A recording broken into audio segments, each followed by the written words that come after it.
అందరికీ నమస్కారం. ఈరోజు కథ హిట్లర్ ఎపిసోడ్ 218 రక్షిత్ను నిలదీసిన హాస్ని.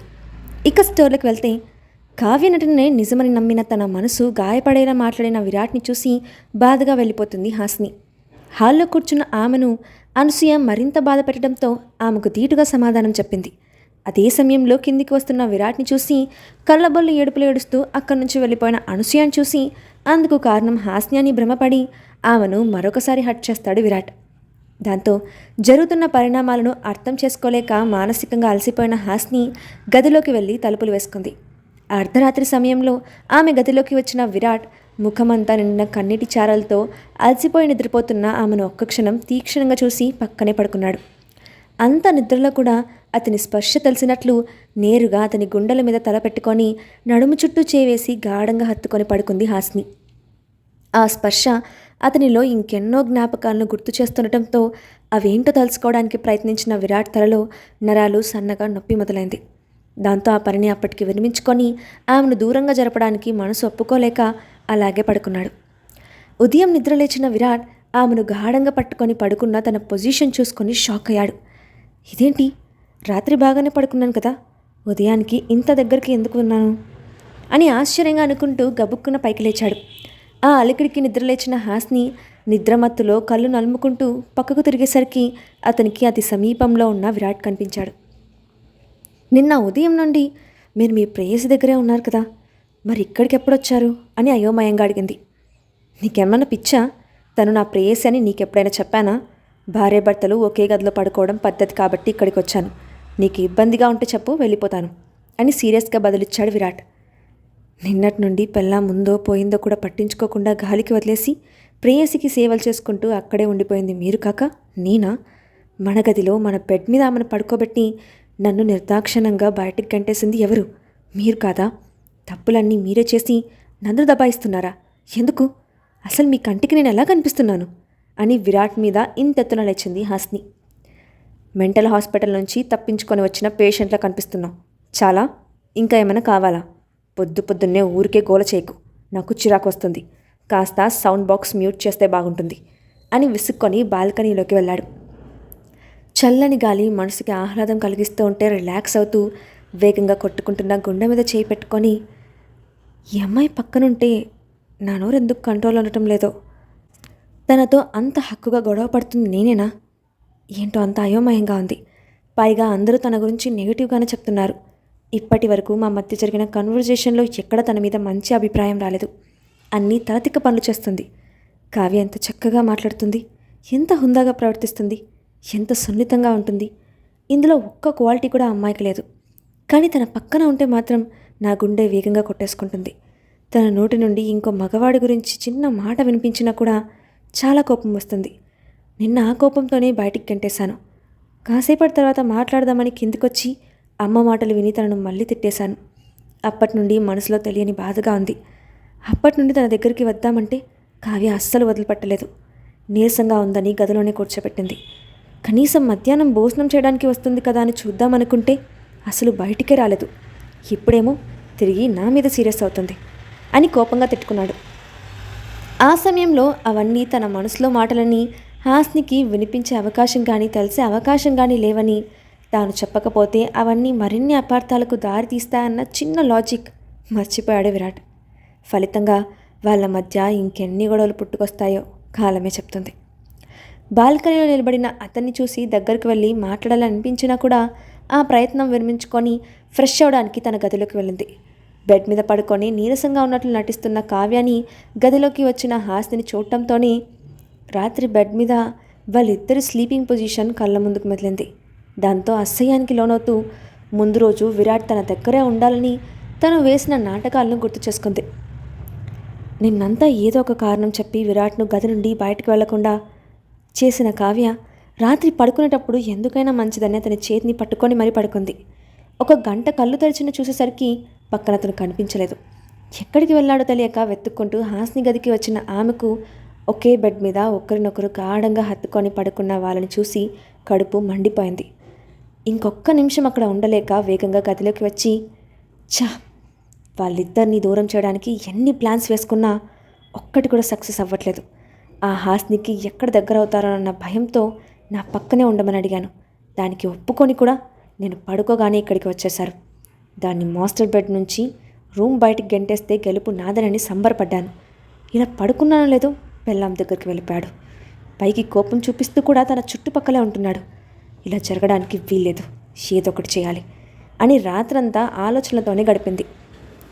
పొద్దున్నే లేచిన దగ్గర నుండి విరాట్ను తన దగ్గరికి రప్పించడానికి తీవ్రంగా ఆలోచిస్తున్న ఆమెకు గదిలోకి వచ్చి కూడా ఏమీ పట్టనట్లు తన పని తాను చేసుకుంటూ హడావిడిగా అటు ఇటు తిరుగుతున్న హాసిని చూసి ఉక్రోషం పొంగుకొచ్చింది.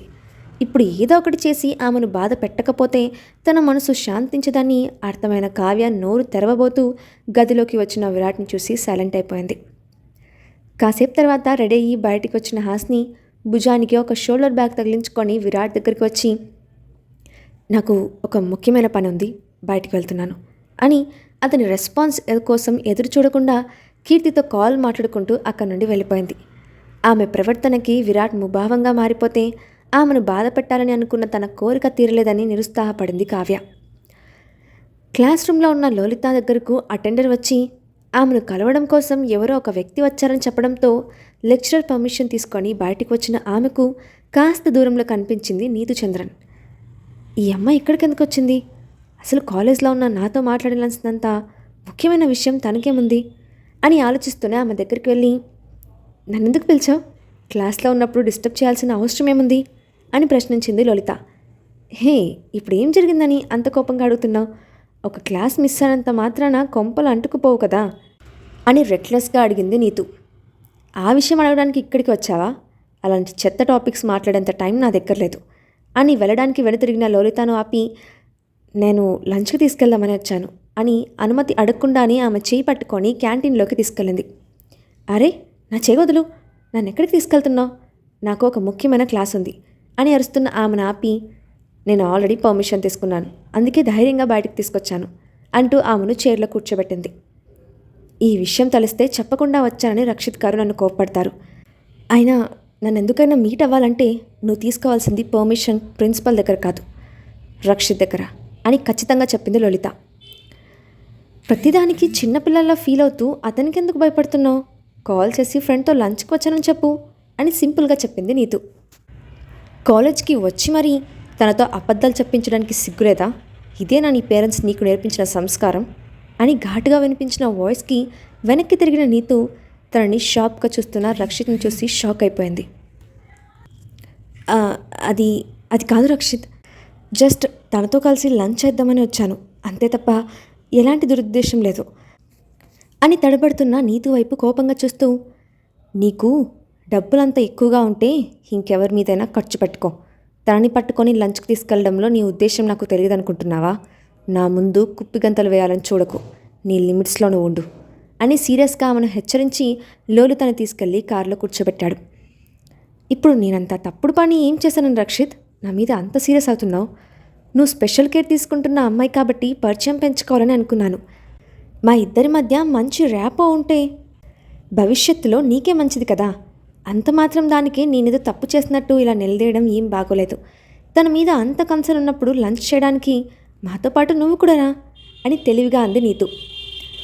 ఆ అమ్మాయి మీద తనకి ఇంట్రెస్ట్ లేదని ఇంత క్లియర్గా చెప్తున్నా కూడా వినకుండా పాకంలాగా పట్టుకుంటే అతనిలో అసహనం పెరిగిపోయింది. దాంతో ఆమె వైపు కోపంగా చూస్తూ, మాకు ఆల్రెడీ వేరే ప్లాన్ ఉంది కాబట్టి మీ దారిన మీరు వెళ్తే బాగుంటుంది. ఇంకో ముఖ్యమైన విషయం ఏంటంటే లోలిత గురించి మా ఫ్యామిలీలో ఎవరికి తెలియడానికి వీల్లేదు. నీ వల్ల ఆ విషయం బయటికి వచ్చిందో మీ చంద్రన్ ఫ్యామిలీకి ఎలాంటి గతి పడుతుందో కనీసం ఊహించలేవు అని వార్నింగ్ టోన్లో చెప్పి లోలితని తీసుకొని అక్కడి నుంచి వెళ్ళిపోయాడు రక్షిత్. అతను చెప్పిన విధానానికి నీతు మనసు తీవ్రంగా గాయపడింది. కానీ ఆమె అంతిమ లక్ష్యం రక్షిత్ని పెళ్లి చేసుకోవడం కాబట్టి ఇలాంటి సవాళ్ళు మరెన్నో ఎదుర్కోవాల్సి ఉంటుందని ముందుగానే ప్రిపేర్ అయింది.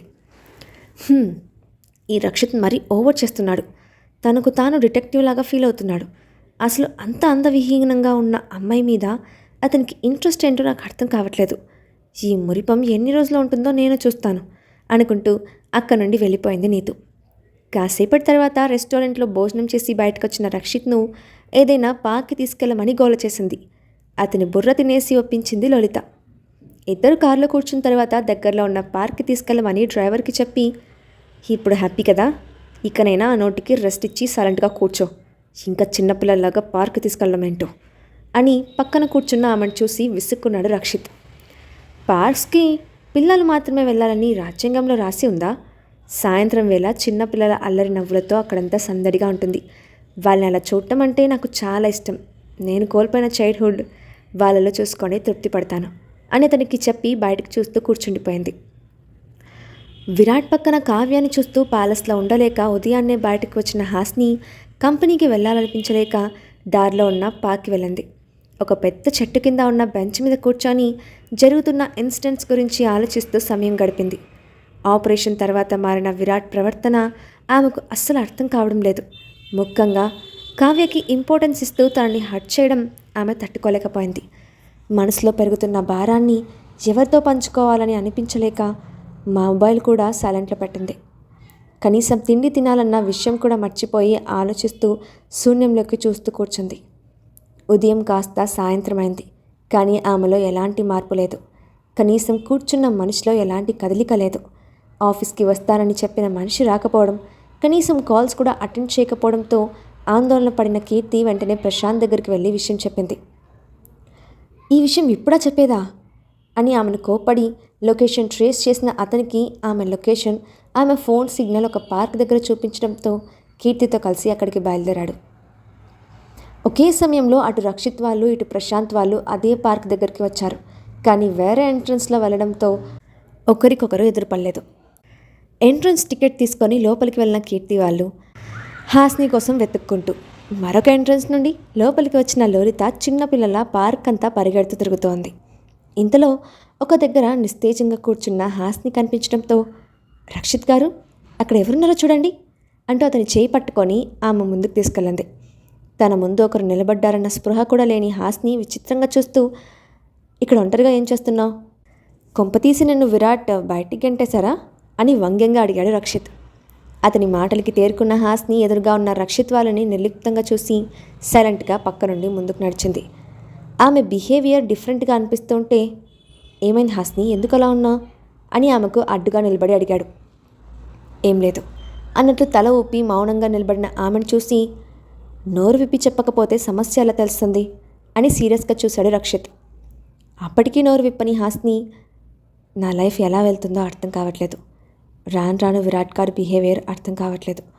కావ్యకి ఇంపార్టెన్స్ ఇచ్చి నన్ను శత్రువులా చూస్తున్నారు.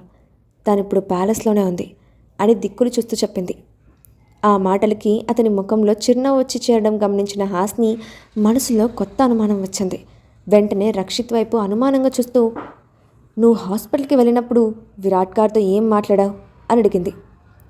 ఈ అనుమానం నీకు ఇప్పుడు వచ్చిందా అని ఒక ఈవిల్ స్మైల్ ఇచ్చాడు రక్షిత్.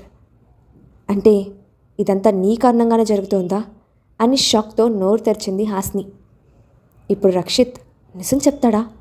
అతను చెప్పబోయే విషయానికి హాస్ని ఎలా రియాక్ట్ అవుతుంది? హాస్ని ఎక్కడ ఉందో కీర్తి వాళ్ళు కనిపెడతారా? నెక్స్ట్ పార్ట్లో చూద్దాం. Thanks for watching.